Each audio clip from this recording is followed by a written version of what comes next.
The first time I went to Peru was in 1968, doing field work for 3.5 years total. When I went to study vicuñas, we started collecting very useful information. It was an endangered species at the time. There was only 5,000 to 10,000 left in the world because of their wool.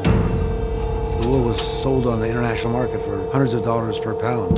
There was a black market and killed, and they were quickly becoming close to extinction.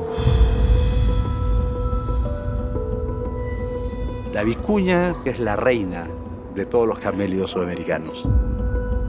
Es utilizada para productos muy exclusivos y de un precio muy alto. Medio kilo de vicuña cuesta $600. Una capa de vicuña, unos 22.000 euros. Why vicuña is so expensive? No existe ninguna otra fibra de animal más fina que la vicuña.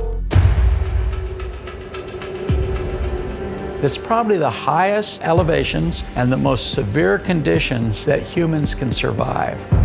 The vicuña live in the middle of nowhere. Even though there were laws protecting them, it was very difficult to protect those laws because they lived clear up in the mountains, far away from civilization. And so, how were they saved? Nosotros nunca hemos matado una vicuña y ahora estamos protegiendo de la caza furtiva. El gobierno se las da en cesión de uso a las comunidades. Es no solamente lo justo, sino lo correcto y lo exitoso.